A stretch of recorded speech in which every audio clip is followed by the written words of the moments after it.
Hello, I'm David Schuman. And I'm Yanovsky, better known in this office as Magoo.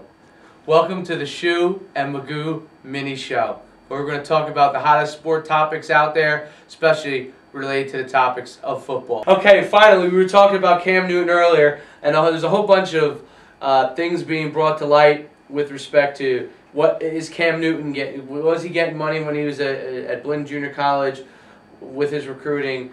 What was going on there with him, committing initially to Mississippi State and then ended up going to Auburn? Whatever was going on there, obviously Cam Newton, has deflected a lot of this stuff, but it brings up a kind of a interesting topic. Players, for their performances in college, obviously they get a scholarship, but they do not get paid financially.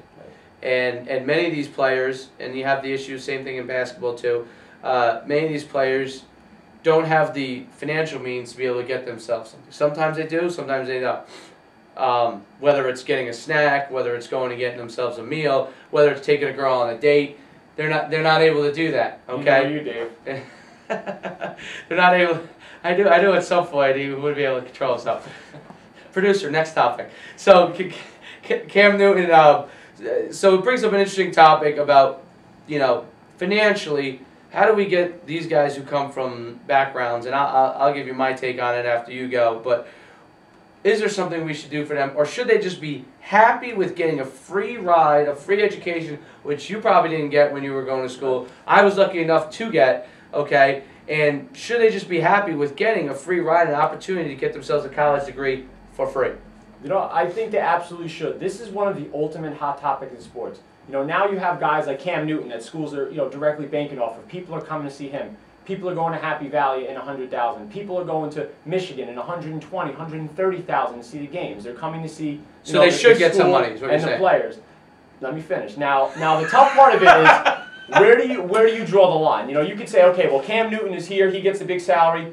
This guy's an offensive lineman. He might be a good player. Right. How do you determine how much he has? Is it performance based?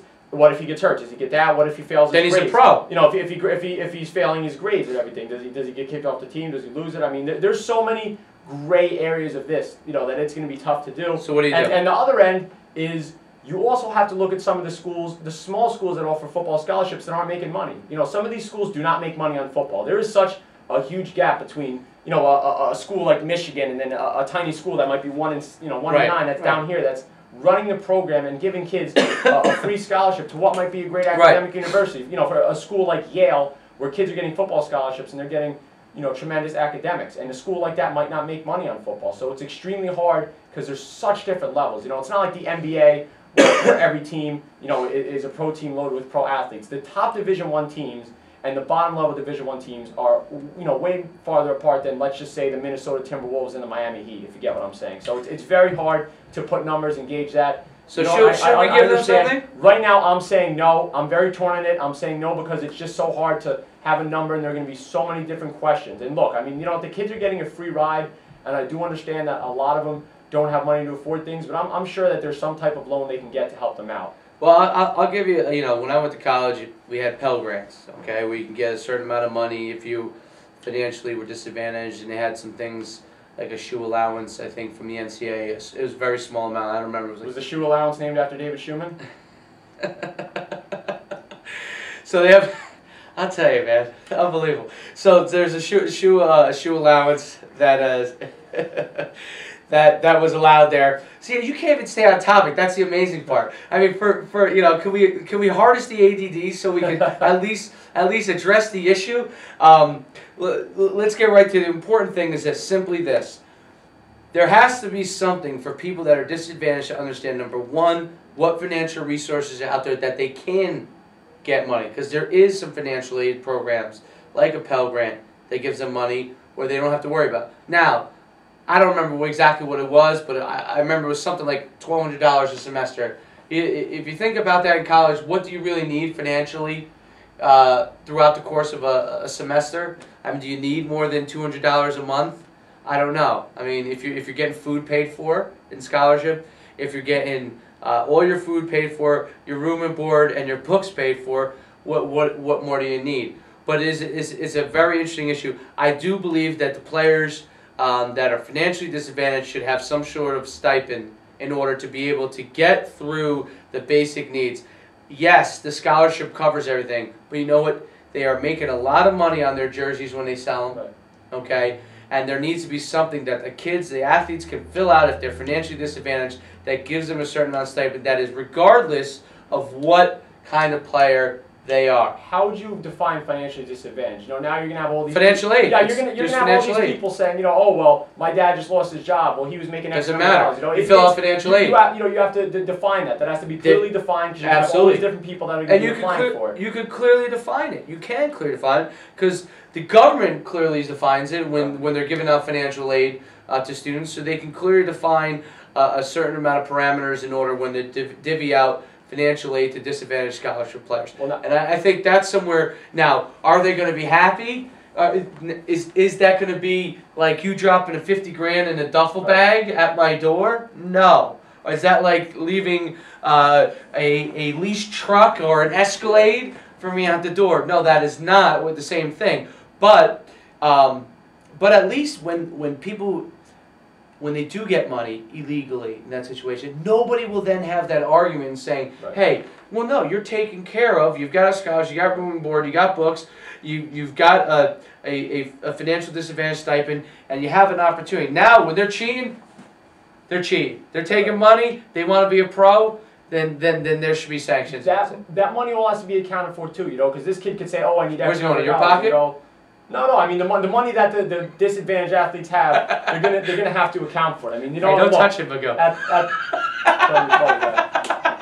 I'm just teasing. So listen, you know, if you're gonna have these stipends and everything, I don't know if that's gonna prevent the guys from getting going to the next level and trying to get people from the outside buying them stuff. They did I don't think it will on Reggie Bush because you know what?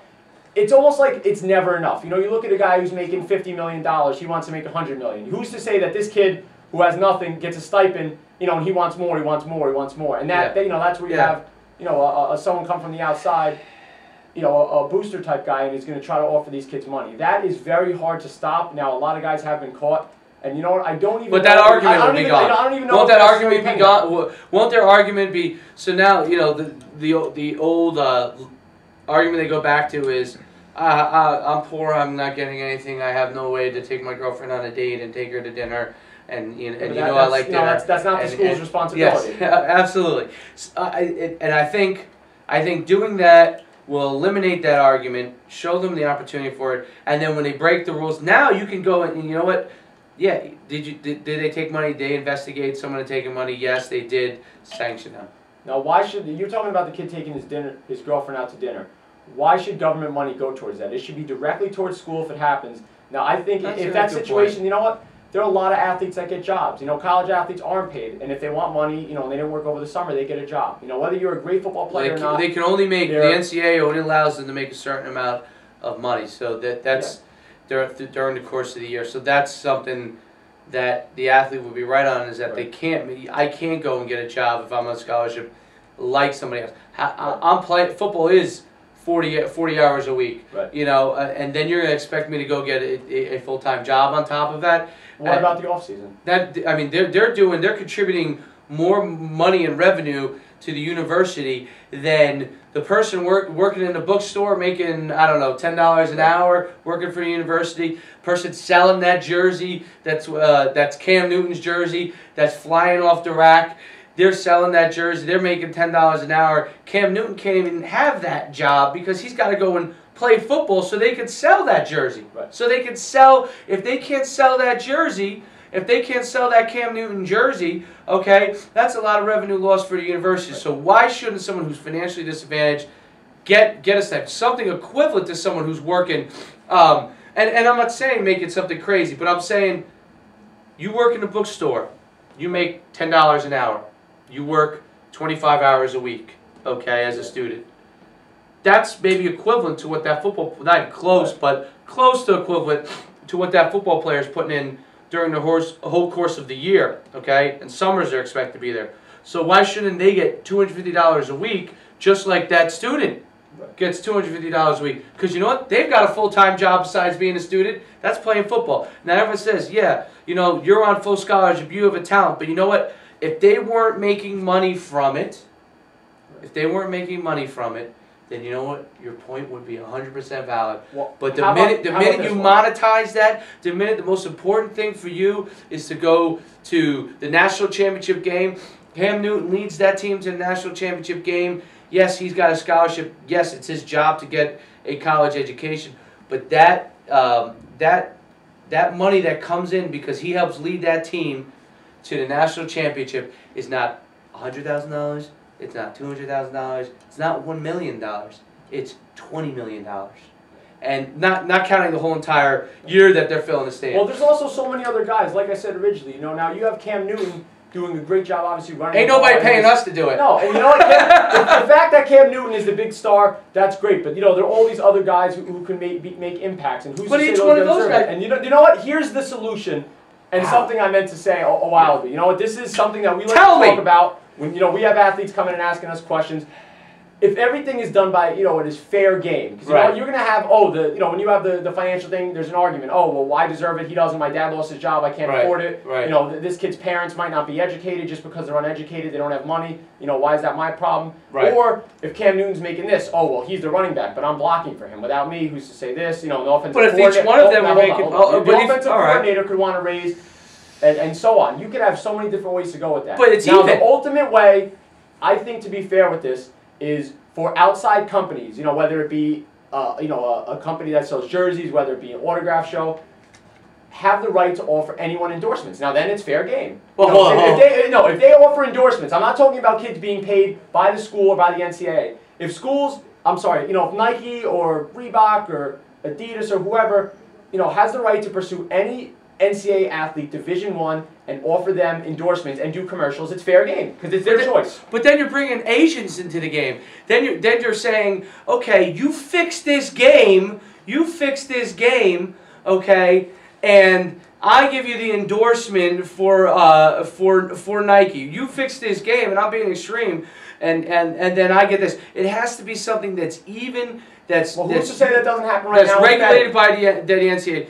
There have been so many gambling scandals where the same argument happens. I don't think so. There's been a ton of college scandals. I don't think so. You've never heard of college scandals with gambling where there's been big time money makers who slid college. Yeah, I think, but it's that's like the same concept. I think it's very, very far and few in between in NCAA football and NCAA basketball as it is right now. But if you bring in endorsements, you will bring in an agent, you will bring in corruption. You will bring in. It has to be regulated by a regulation by like the NCAA. What if if the NCAA or the school books the endorsements? They read over the contracts and they go through everything. So who gets the endorsement? Cam Newton? No, Cam Newton's going to get it. Oh, so you just talked about there's inequities, and now Cam Newton. They're going to say, okay, well, Cam Newton. Who else are we interested in? We're interested in Cam Newton. That's a company's choice. We're interested in Michael. That's fair game. So they give him $50,000. But that's a company's choice. It's fair game. Much like in the pros, but what about you're still not a superstar? You're not addressing the financial need because you talked about the offensive lineman. Well, what if he's poor and how? But now that's different with salaries, because there's a difference between paying someone a salary and paying someone endorsements. If you have an athlete who might be very good, they don't feel as marketable. He might have a good salary.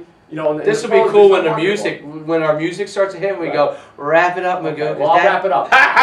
all I'm saying is if there's salaries mandated by the school that says this guy gets X, this guy gets X, this guy gets X, they could look at the school and say that's not fair. Now, if it's an outside organization who chooses who they market, much like Nike does with NBA players, Kobe Bryant may be with Nike, but the guy at the end of the bench, is not going to be complaining about that because he understands what it is. That is fair game. They have any right to pursue who they want. If it's coming from the school, it's going to be more of a problem. Why can't college athletes have endorsements? Must be regulated. Must be based off of financial disadvantagement, and it should be equivalent to what a normal worker makes during the course of the week, and that will make it fair and even for everybody. And then when you have corruption on top of that, they don't have an excuse. That's it for this week. See, I got my final point in. I know Magoo did. But the Schuman Magoo show, the Schuman Magoo mini show is a wrap.